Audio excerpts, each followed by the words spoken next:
أهلا بكل الذين ينضموا للاستماع إلى راديو بلدي، أول راديو عربي أمريكي ويعنى بقضايا العرب في المهجر.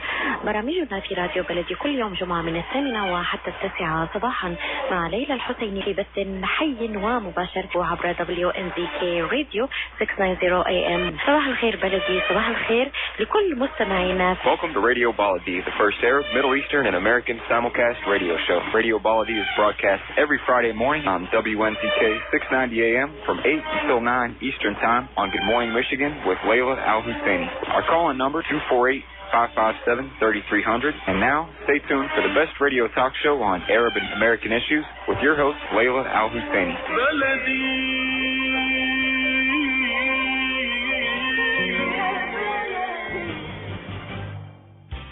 This is Dr. Sahar Khamis. Join me on the third Friday of each month at 8 a.m. Eastern Standard Time.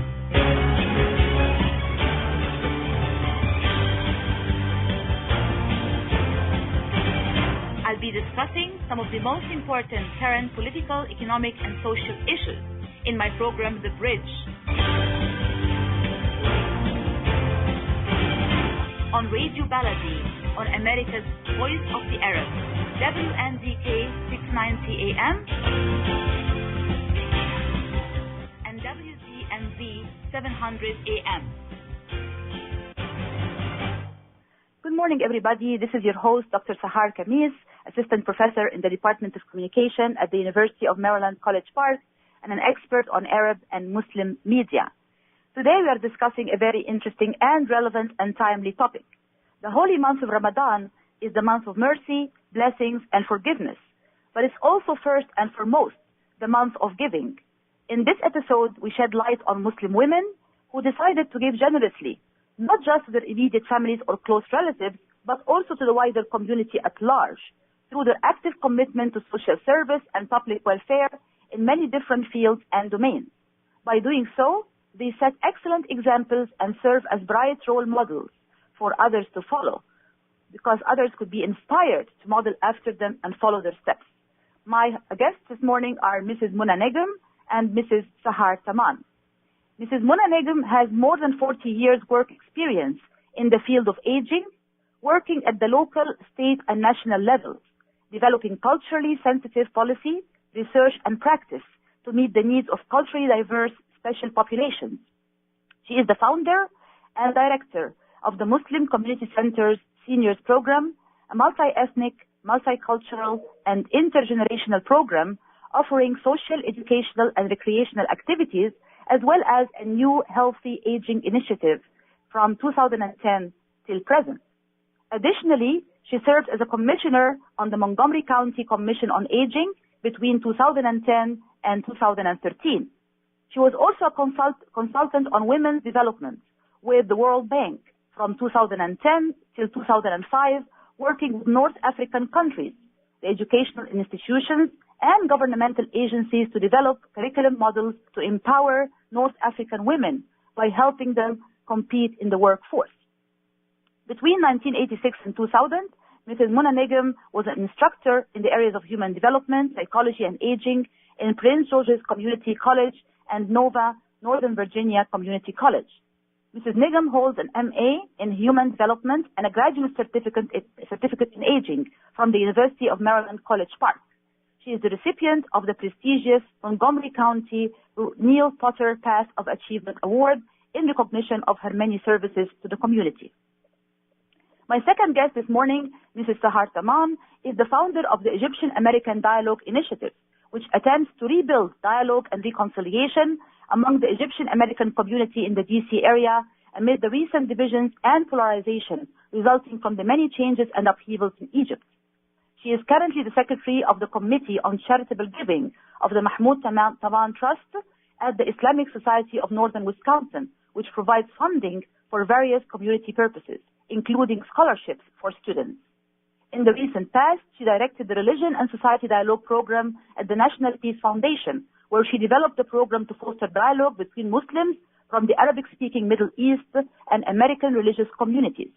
Mrs. Taman received the 2010 National Award for Citizen Diplomacy from the U.S. Center for Citizen Diplomacy for her work in the area of U.S.-Muslim relations, and in 2011 she received the Piece by Piece Women, Power and Peace Connection Point Award for building dialogue and understanding between Arab, Muslim and Western women. Mrs. Taman currently serves as Alumni Manager for the Kennedy Lugar Youth Exchange and Study Program, YES, at American Council for International Education. She provides young people in 45 countries around the world with financial and grant support for grassroots projects as well as professional opportunities. Welcome to the show, my dear guests this morning, Mrs. Muna Nigam and Mrs. Sahar Taman. Thank you, Dr. Khamis. It's a pleasure to be with you. Thank you. Thank you very much for joining us. We know it's very early. We know it is Ramadan and everybody is fasting, but we hope that it's going to be a very interesting and a very enriching conversation that our listeners this morning are going to enjoy.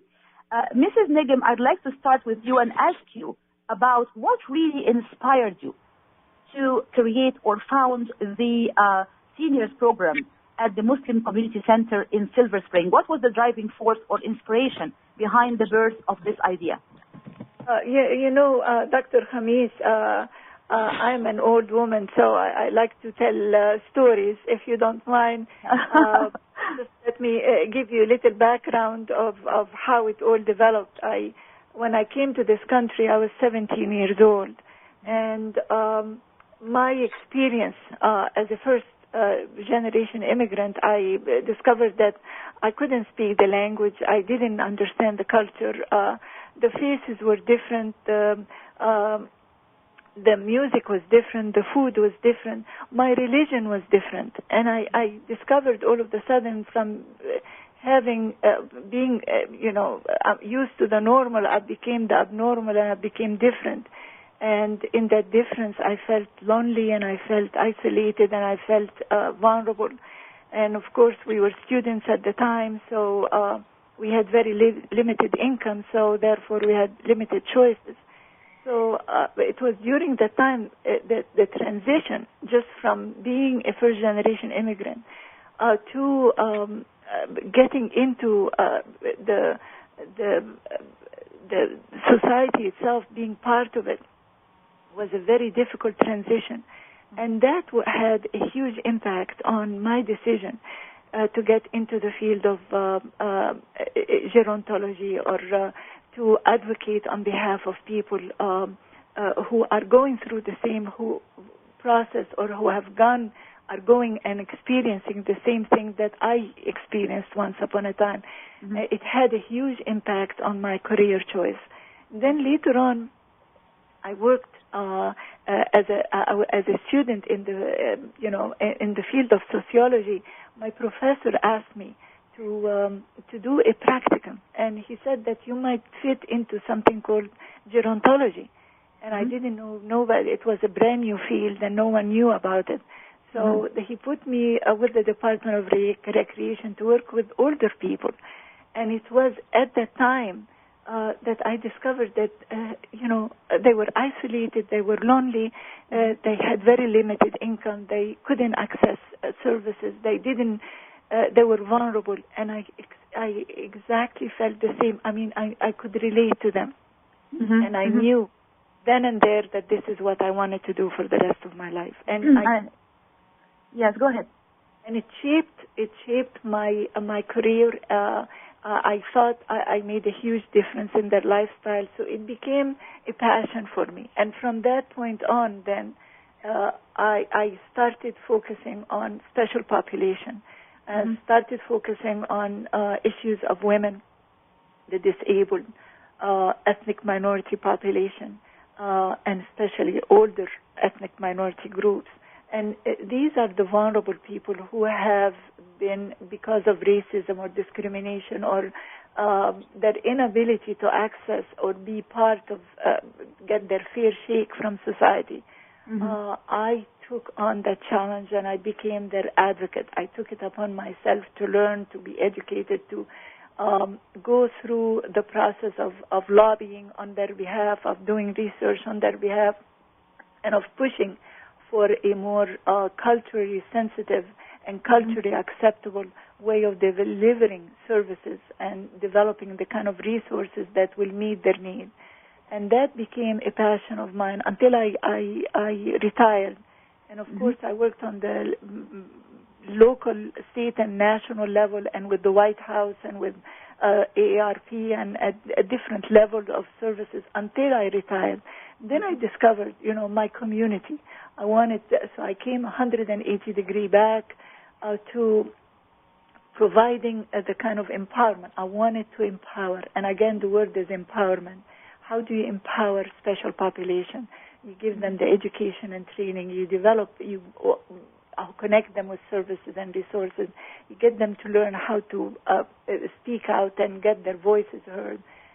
You connect them with all the kind of leadership in the community that can push them forward. So that's basically how I started developing the senior program. I discovered that because we are most of the Muslim community in Montgomery County, especially the older population in Montgomery County, are first-generation immigrants. They have very little experience in aging in this country, so that they don't know really how to prepare for getting older here, or to access services and resources, whether it's because of cultural differences, language differences, or they just don't think about it. So. So can you tell us just briefly some of the most important services that the seniors program at MCC is actually offering these, immigrants or these seniors who are coming from different parts of the world and different cultures? Well, we have like 57 different countries represented in our program. So you can understand the richness and the variety of people who are coming in from different cultures and languages and traditions. So we provide them with recreational activities, social services, education and training. We have trips, so we have a nutrition program. But the most important thing that I'm focusing on really and truly is how to get them to learn how to access services and resources and to speak out on their behalf, so that they can make a difference in their life and the lives of others as well. So it seems to be that the program really has some kind of advocacy also. There is some kind of, advocating for the rights of these, different immigrants, different seniors. You're also inspiring them and empowering them to actually lobby and call for their own rights as well. Absolutely. Am I correct on this? Absolutely, you're absolutely. And in that sense, in the process, we're giving them education and training. We've trained. You see, the most important thing is that we reach out to them first. How do you get to them? And that's a challenge. How do you get to people who speak different languages? Some of them can speak English. How do you deliver that information to them? So we work very closely with the imams of the different throughout Montgomery County. We train senior ambassadors. We have like 20 senior ambassadors that we have trained as to how to access services and resources. And they go into the community, they speak the different languages, they understand the culture, and they're able to transfer knowledge to their community. We have, of course, we translate flyers. We have a team of young ambassadors who are wizards at social media. So we send out the information through them, through social media. We are working very closely with the policymakers in Montgomery County, and they're always part of our process so that we relay to them the need of our community. It's very important that our voices be heard. So we advocate on behalf of members of our community to them. And that's a new thing because we don't have that kind of structure yet, So we have, you want to say, lobbying, and we do that. So and then we're connected with all the social service agencies so that we bring them to MCC senior program and we introduce them to our seniors, let them know what works and what doesn't work for us, so that the services that are being provided to our community is designed in such a way that is not only accessible but acceptable as well. This is really a very, important, very inspirational, and very important work that you are engaging in. And I'm sure that, the MCC, the Muslim Community Center, and beyond have benefited significantly from this significant effort. We're going to come back and revisit this conversation with our second guest, Mrs. Sahar Taman, right after this commercial break. Stay tuned, please.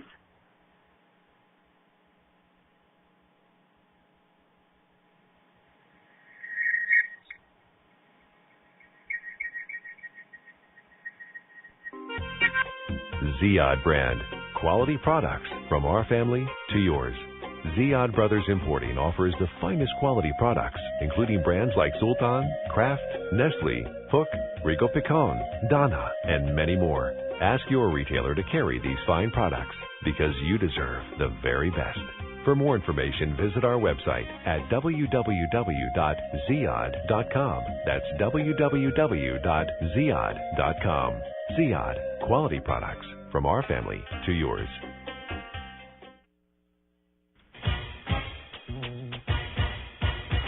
Betsy's Bridal and Formal, Michigan's largest selection of special occasion dresses, exclusive bridal and cocktail fashions for formal engagements, proms, showers, pageants, mother of the bride and groom, and full bridal wear, sizes 6 through 30. Betsy's has over 33 years in the bridal business. We promise you the best quality service and alterations. Betsy's Bridal and Formal is located at 6189 Haggerty Road in West Bloomfield. Call 248-669-9999.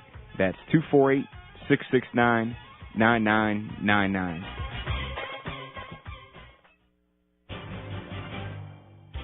This is Dr. Sahar Khamis. Join me on the third Friday of each month at 8 a.m. Eastern Standard Time.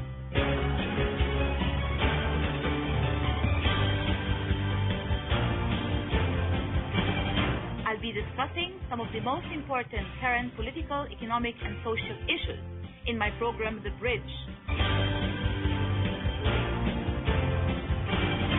On Radio Baladi, on America's Voice of the Arab, WNDK 690 AM, and WZMV 700 AM. Welcome back to the show, everybody. This is your host, Dr. Sahar Khamis, professor at the University of Maryland, College Park, and an expert on Arab and Muslim media. And we are discussing this morning a timely and interesting and relevant topic, which is Muslim women serving their community. And with us this morning are two role models in this field of social service and public welfare, Mrs. Muna Nigam and Mrs. Sahar Taman. In the first part of the show this morning, we were talking with Mrs. Muna Nigam about how she developed the seniors program at MCC, the Muslim Community Center, and what was the value of establishing this program and the kind of services offered. We're now going to move on now to our second guest this morning, Mrs. Sahar Taman, to ask her about a very important initiative that she actually inspired and founded, which is the Egyptian-American Dialogue Initiative. Welcome to the show, Mrs. Taman. Good morning, Dr. Khamis. Thank you for having me. Thank you very much for joining us very early in the Ramadan morning. And if you can please give our listeners a bit of an idea and background about what inspired you in the first place to create this Egyptian-American Dialogue Initiative and what it's actually trying to accomplish. Okay, so I will also give you a short story like Mrs. Nedham. Okay. I came to the United States a little bit younger than she came. I was 11 years old. And I grew up in a small town in Wisconsin.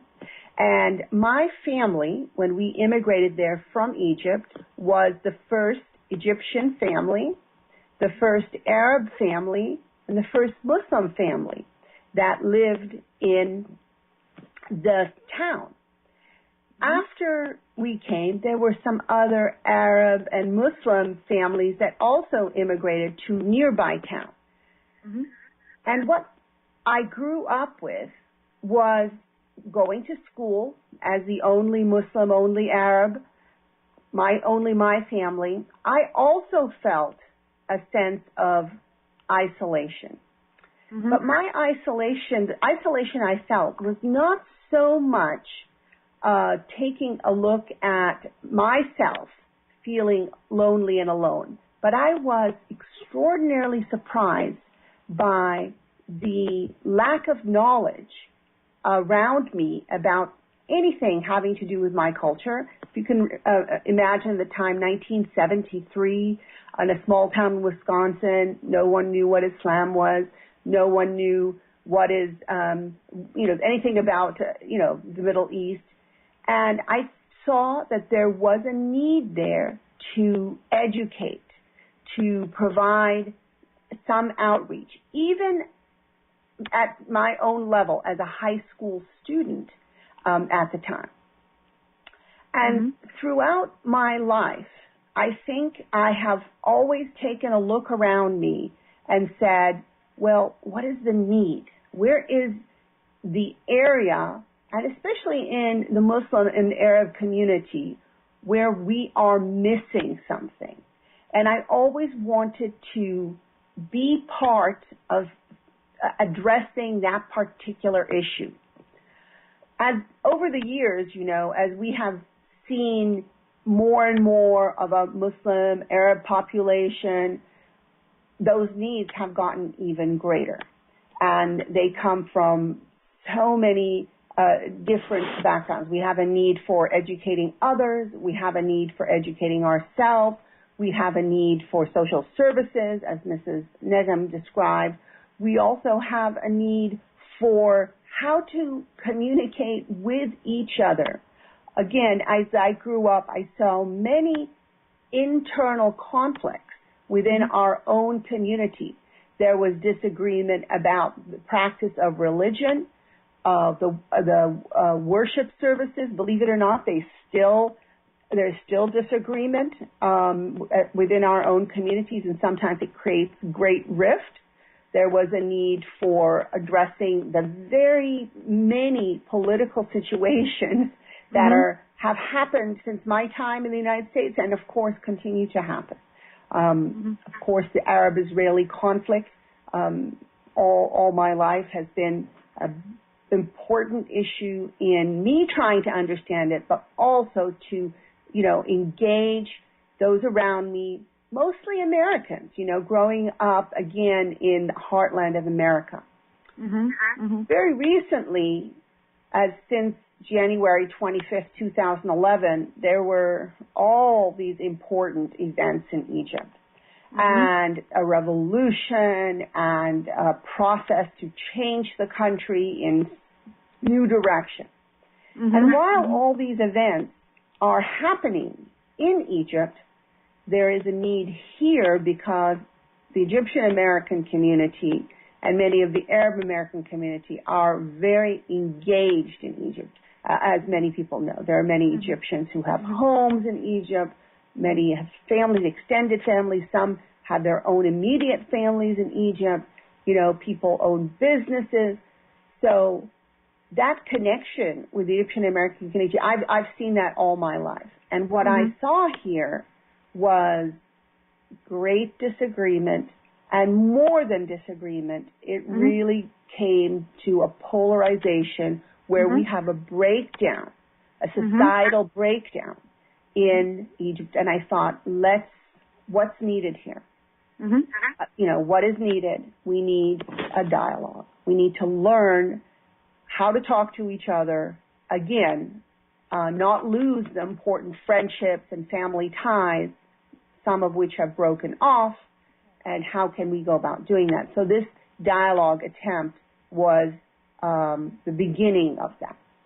And I understand also the value of dialogue. You're trying to bring together different groups of Egyptians who have different political views, as well as, Muslims and Coptic Christians and, many people from different backgrounds, in order to reconcile some of the differences and some of the divisions and polarization that indeed was, the product of the recent political changes and upheavals in Egypt. Have you started to witness maybe some fruits or some positive results or outcomes from this dialogue initiative? I think dialogue is a long process. And I think one of the factors in any dialogue, be it intra-ethnic dialogue or interfaith dialogue or any other kind of dialogue, is trust, creating trust. So at this point, I would say that the experience that we're having is still in a trust-building relationship. And quite honestly, since the polarizations have affected even families, we are rebuilding trust. Mm-hmm. It could be that a brother and a sister, for example, used to agree. And now, since very recent events such as the coup or the ousting of President Morsi, again, however it can be put, there is great division. So we're rebuilding the trust. And that often means hesitation for people to get together, be it for a meeting or be it even for Ramadan iftar, or, be it for so many different events that people willingly used to attend. So I'd say we are rebuilding trust, encouraging people to, go ahead, give it a try, come to the table. It's important enough. And to have that conversation with someone who is just have almost a completely different opinion than you.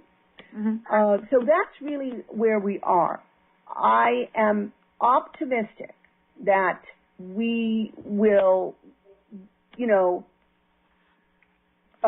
progress in this effort, and that it will be successful. And we really want to make the effort a role model. So if Egyptian Americans here in the D.C., Virginia, Maryland area can get together successfully and have this dialogue, and I think among the most important things we are learning, and again sometimes relearning, is just how to have a civil discourse, how to disagree, and disagree with the most elegance, with the most, civility, and not lose the time. So if we can do that here and, have a sustained dialogue, it can be a model for other places in the country, in the United States.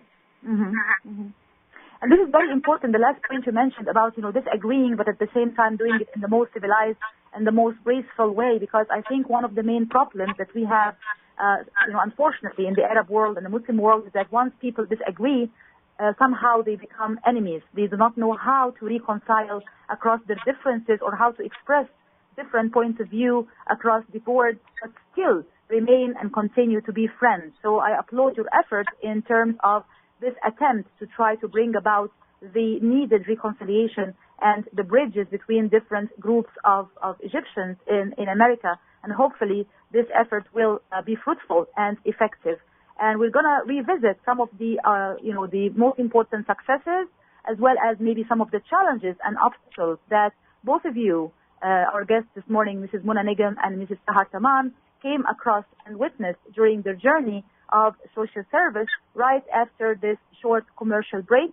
Stay tuned with us, please.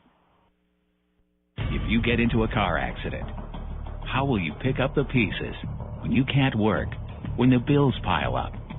Who will help you? Call 866-YOUR-RIGHTS. I called Jumana.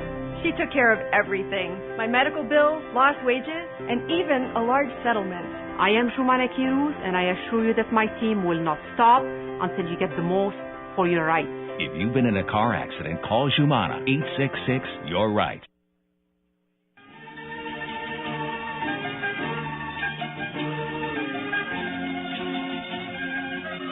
مؤسسة الحياة للإغاثة والتنمية في مدينة ساوثفيلد في ولاية ميشيغان، المؤسسة الرائدة في العمل الإغاثي والإنساني.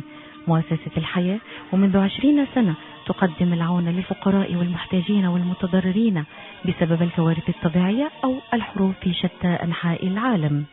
كما تقوم مؤسسة الحياة بكفالة الأيتام والعوائل الفقيرة وحفر آبار المياه في مناطق الحاجة، وأيضا تقوم مؤسسة الحياة بتزويد المشافي والمستوصفات الصحية بالأدوية والمعدات الطبية وإنشاء مدارس وعيادات طبية في أقطار عديدة من العالم.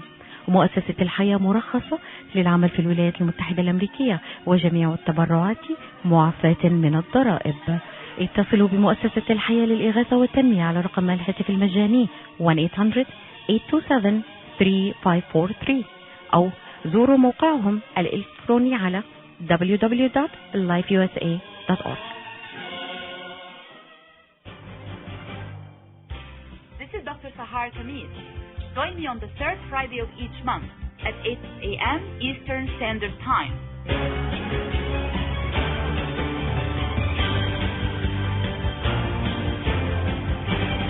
I'll be discussing some of the most important current political, economic, and social issues in my program, The Bridge. On Radio Baladi, on America's Voice of the Arab, WNDK 690 AM and WZMV 700 AM. Hello and welcome to the show again, everybody. This is your host, Dr. Sahar Khamis, professor in the Department of Communication at the University of Maryland and an expert on Arab and Muslim media. This morning we are discussing the topic of Muslim women serving their community and serving as role models for others. And with me this morning are Mrs. Mona Nigam and Mrs. Sahar Tamam, both talking about their journey in social service, serving the community, the Muslim community and beyond. Mrs. Nigam, if I, address the question to you now about the most important successes and achievements, as well as maybe some of the significant obstacles that you came across during your journey of social service to the Muslim community and beyond. What would you say about the most important successes and achievements, as well as some of the most significant obstacles that you came across in this journey? Thank you very much, Dr. Khamis. Before I talk to you about the successes, I just want to congratulate Mrs. Sahar Tamam for her work. It's very impressive, and please take me into account. I would love to work with you on your wonderful projects. Congratulations, and we're so honored and proud, And thank you very much, Dr. Khamis, for giving us the opportunity to even hear one another. This is fabulous. Thank you. Thank you very much, and thank you for being with us today and also sharing your experiences and your insights. Such an honor. Thank you, Mrs. Nagam, for your compliments, and of course I can repay the same compliments to you. I'd love to work with you. Inshallah. So you have a new member now, Sahar. You have a new member now who can join the Egyptian-American Dialogue Initiative, right? Congratulations on that. And it's all thanks to you, Dr. Khamis, for putting all of us together like this. Thank you very much. Thank you very much. Thank you so much. Some of the successes that Alhamdulillah, we are getting a lot of positive responses from the community. We're getting other groups within the community who want to start and establish their own senior program.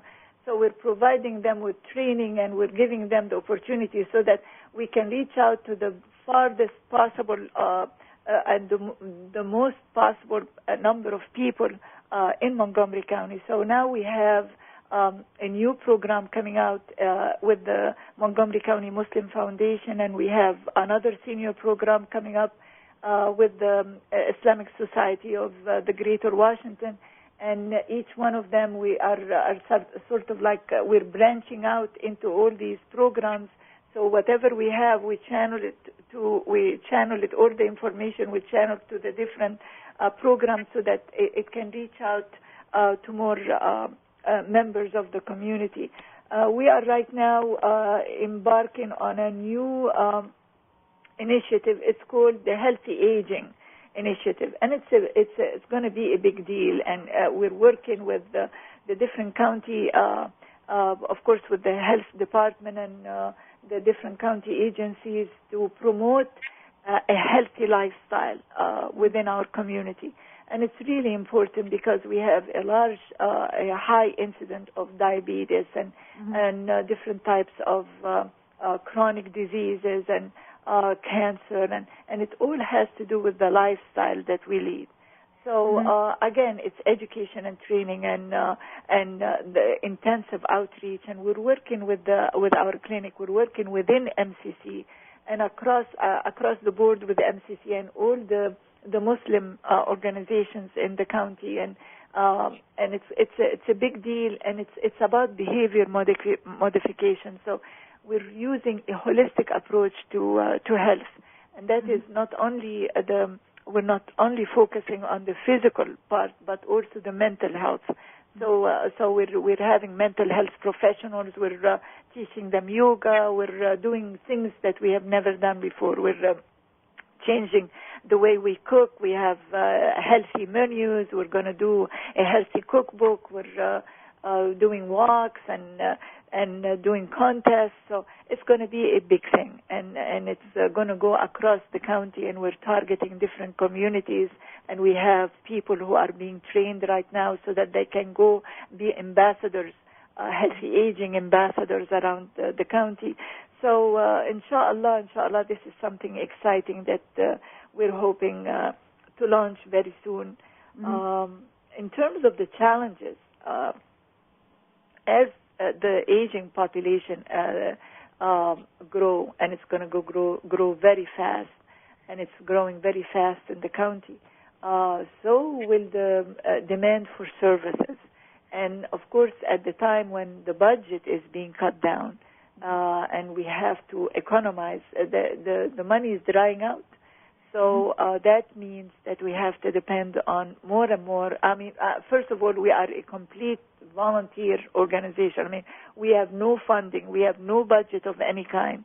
So we're doing this totally by, with, and for the seniors. So we're doing it with seniors. We're getting volunteers from around the county. We're especially our own younger volunteers. And so that's how we're managing. But as we expand, it's going to get harder because there'll be more needs for services, and the resources are not there. So that means we have to depend more on our own community resources, and we have to get back into identifying all the good things that are happening in our community, all the good people, and get them motivated to volunteer. So volunteering is going to be a big deal in the future, because more and more people are going to discover that we can no longer depend on government financing services, but it has to be from within the community, and that's going to be a challenge, you know. Absolutely. It's also an important motivation for people to roll up their sleeves and show their good words and good deeds, and try to participate more effectively, as you said, as volunteers and as participants in this important and significant effort. And Mrs. Tamar, if I may ask you the very same question I asked Mrs. Nigam about the most important achievements and successes that you came across, not just with the Egyptian American Dialogue Initiative, but with your journey in social service and social work more generally, as well as the most important challenges or obstacles that you came across. Would you please give us your insight on this? Yes. As we know, in everything we do, there's success and there are challenges. You know, the efforts that I work on are usually grassroots efforts, usually very simple and very small. So to be able to assess their success is sometimes a little bit difficult. But every once in a while, you can see that, you know, an effort has made a difference. And one of the things that I mentioned, that you had mentioned also, is that I work as the secretary of the Charitable Giving Committee on a trust. It's Grants Giving Trust, and it's affiliated with the Islamic Society of Northern Wisconsin. I had mentioned to you that I grew up in Wisconsin, and that in 1992, that small Muslim community was able to put together a mosque. It still exists. It's probably the smallest mosque in the United States, maybe, and it's there for about the 60 families or so in the area. That mosque is the Islamic Society of Northern Wisconsin. My father was one of the co-founders of that. He was one of the first in the area. And since then, the mosque has found that, and I've been a part of that effort, is that it needs to do outreach. We need, again, so many needs are there, but we need it to be part of the community. And that community, by the way, is the Chippewa Valley community. It's a diverse community in terms of economics in terms of universities, in terms of population, to some degree. Economically diverse. Universities, nobody knew who the mosque was. And instead of being isolated, we put together attempts to become part, to engage with the community. As you know, Americans are extraordinarily gracious and generous people. And as Mrs. Negm said, nothing really happens without a lot of volunteerism and sweat and hard work. So very recently, the trust was able to donate some funds to build the first homeless shelter in the area. So the area has a lot of needs. It wasn't until 2 years ago that the homeless shelter was built. The contributions came from typical charitable organizations like Lutheran Social Service, Catholic Charities. But this time, we, as an Islamic society, were a part of that. The Jewish community was a part of that. As a matter of fact, at the opening of the shelter, we had a representative from the mosque be part of the opening ceremony. That is a big step. That's a success. I look back and say, in a small town in America, the Muslims were a very important part of something like that. So that's one example of a step. And along the way, you know, there are little steps here and there. And actually, that's my interest. I'm just really interested in making these small steps, small success. As for the challenges in doing this kind of effort, I agree with Mrs. Negm. Volunteerism is something our community needs. I won't talk too much about it because it's very clear. We've been talking about it for a long time, and those who are taking the effort, taking the leadership roles, recognize that there isn't enough volunteerism. But I think an important component of that is what we're missing, which is another challenge, is mentorship. We are not mentoring young people to take a step in someone else's shoes once the leadership, that effort, the person is you know, leaves because of age, leaves because they need to give the leadership over to someone. So I think part of the volunteerism factor is we're not building new leaders. Everybody in a leadership position in our community should be mentoring a young person to take their job away from them, whether that's a volunteer job or not. So that is the second challenge that I have seen. The third challenge is outreach. People do not know our efforts, whether within our community or outside of our community. We should be doing much more of that. I'll give you two examples actually affiliated with the Muslim Community Center in Maryland. The first one is very, very recently, I have a good friend who is looking for something to address the needs of her mother-in-law. And she's been asking for 6 months. And she didn't know about the MCC's effort, this fantastic effort, which, you know, we've learned so much about. It was only very recently we saw an article in the Muslim Link, which is a local newspaper, and we were able to identify that. Another effort is another example is a much more serious case. Several years ago, in 2007, I had a friend, someone in need, who was very ill and needed medical care. She had exhausted the entire process, and she was not able to even get a Medicaid. And we didn't know about the MCC clinic. One of the things that is such a gift to the community and actually to the entire United States is the efforts of the MCC clinic. At that time, I would say the clinic was running 2 days a week. But again, the larger community did not know about it. So our outreach efforts have to be stronger.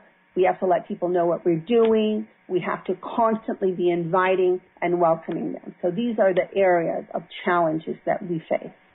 Absolutely, and I do agree with you totally that these are very important challenges. You know, the three very important challenges: the funding, finding the resources, finding the volunteers, and also finding the leadership and also the outreach efforts and activities. And this is very, very, very wonderful way of wrapping up or summing up these very important challenges that do confront many people working in the area of social service and community service. We're going to have a commercial break right now. Please stay tuned with us. Thank you. Dr. Alzu Haley specializes in diabetes and endocrinology and has been conducting research for over 12 years. Right now, there are several clinical studies actively enrolling for both adult and pediatric patients with type 2 diabetes. Under Dr. Alzu Haley's care, participants in the clinical research trials receive free lab work, medical procedures, medical supplies, and medications to assist in their treatment. Qualified participants are also compensated for their time and travel in addition to receiving top care for their diabetes treatment and control. The research department is equipped with experienced and friendly staff who will work to manage patient care and schedule accommodations. Please contact Alzu Haley Medical Consultants at 1331 Monroe Street in Dearborn. Visit alzuhaleydiabetes.com and call 313-581-8903.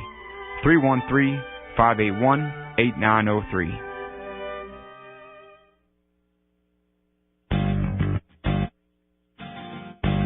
New Concept Product and Design رائدة إعداد وتجهيز المطاعم والمطابخ بالمعدات بشكل كامل. غرف التبريد والثلاجات. يمكننا مساعدتكم في الحصول على التمويل اللازم لمشروعكم وكذا الحصول على الإجازات اللازمة من الدوائر الصحية. نخدمكم بخبرة 25 عاما. ناجي عبود صديقكم الدائم. للاتصال الهاتف رقم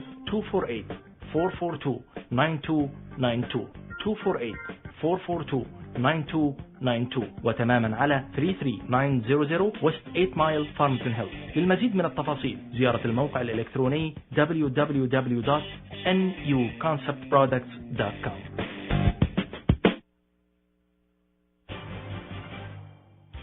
This is Dr. Sahar Khamis. Join me on the third Friday of each month at 8 a.m. Eastern Standard Time.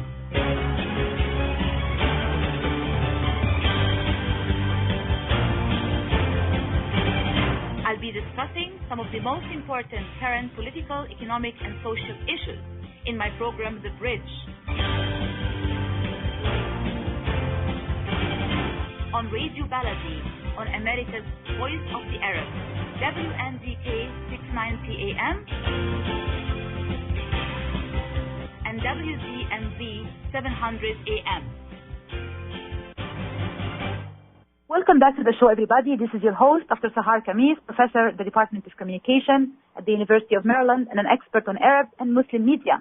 We are discussing this morning Muslim women serving the community and serving as role models for others.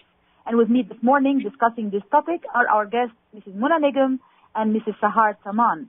I want to now ask you ladies about the hopes for the future. We talked about the most important successes, the most important challenges, but we also want to talk about a future outlook. If we look ahead, I'm sure each one of you, taking into account your long history of social service and serving the community, you also have some dreams and some hopes for the future, things that you still want to achieve or accomplish. If I start with you, Mrs. Negm, what are your hopes and dreams, things that you still need to achieve and accomplish in years to come? You know, I keep on envisioning a bustling community, a Muslim community that is self-sufficient, that is supportive of one another, that is linked up to the interfaith community, that is I look at churches, for example, and I see them. I see buses and I see social services and I see all ranges of services and resources available for their members. And I would love to see that happening at MCC and through the senior program. I would love to see the seniors come to a center where they can access services. They can meet with social workers. They can meet with psychologists. They can have their exercise. They can have their food. They can meet with their friends. They can go on trips. They can, I want to see a bustling, I want to see young people getting, like Mrs. Tamim said, get mentored by our seniors. I would like to see training, education and training going on. I'd like to see, an educational program run by seniors, training younger people. Just a whole range. I'd like to see the University of Maryland getting engaged with us through education and training, getting information on business, how to get seniors to be trained so that they can go and work and become independent. So, we're just only scratching the surface, and I'm hoping that at some point that we get to the point where we become, so vital, and that we no longer become that stereotyping of older people, that we're helpless and needy and in need of help, that picture is removed, and instead we become engaged and be part of an active, vibrant community. That's what I would love to do. Absolutely, and I very much second on all of this. I certainly hope that you'll be successful in all of these, and especially the recruitment of also new volunteers, new blood, young people, to boost your efforts and to help the seniors and to offer them the much needed support in their journey of aging, and providing them with the needed help whenever is needed. And Mrs. Taman, if I may ask you the very same question, which is your hopes and dreams for the future, things that you still need to accomplish in the area of social service and public service. Well, I'm very interested in having community work together well within and of itself. That is what is needed. There's, as we all know, a whole series of events where things fall apart, whether it's because of personality issues, meaning that's lack of leadership, whether it's because things are going in two directions and there can't be agreement on which direction there is to go. Unfortunately, we have so much experience with one organization becoming two organizations, unnecessarily so. So I'm very, my hope and my dream is that the community understands its power, its own power. We have really very limited national organizations. And what I mean by that is a national organization that really is created self-sufficiently by other organizations, by the individual organizations. I'm talking about the equivalent of an association of Muslim mosques, for example. I know some of these exist. Associations all over the country, an association that represents all over the country, Arab community. Sometimes, I'll give you an example, again, within the United States, we have some amazing work being done by different communities, sometimes religious ones, sometimes ethnic ones. There is an organization, a very important organization called the Association of Presidents of Jewish Organizations. I apologize if I haven't gotten the name correctly, but can you imagine the power of that organization where there is difference, definitely difference in so many areas within that community, but understanding how important it is to be together. And once you have that big power, you can have influence. You can influence politically within the United States. We might be able to have political influence outside the United States as such a powerful individual or powerful group. And we might be able to make long-lasting big contributions. How many art centers are there in universities? How many buildings are there in universities that were built by a local community, by philanthropists from a big community? How many community centers are there in towns that were built by someone from the Arab community or Muslim community or an association that funded that? We need to have big organizations to have big power, and that's my dream. That's my dream. Absolutely. And I think also, if I want to add to everything that you mentioned, there is a very important point, the interfaith part. You mentioned something about, Muslims and Jews and Christians coming together and helping each other, even in a small town. that you're talking about in Wisconsin. That's a very important thing to reach out, not just to others in the Muslim community, but also beyond the Muslim community among our Christian and Jewish, brothers and sisters and others of many different faiths and denominations. And maybe in doing so, we can help to also counter or fight the Islamophobia, to counter some of the negative images and stereotypes about Muslims and Arabs by reaching out to others and providing very effective and useful services. And my last question, since we're running out of time, we have very few minutes left. I want each one of you to please tell me in just 1 or 2 sentences, what would be the golden advice you would give to someone who wants to embark on this journey of social service? Mrs. Nigam? Patience, perseverance, and take a deep breath and don't get discouraged, because that's going to be a tough road, but it's a very worthwhile road to travel.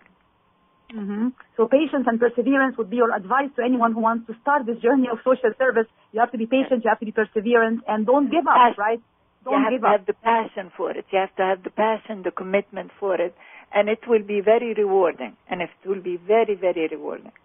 Despite any obstacles along the road, but right. I'm sure that the rewards and the achievements and the success and the happiness that you can get out of giving will be worth it, will be worth your trouble. Absolutely.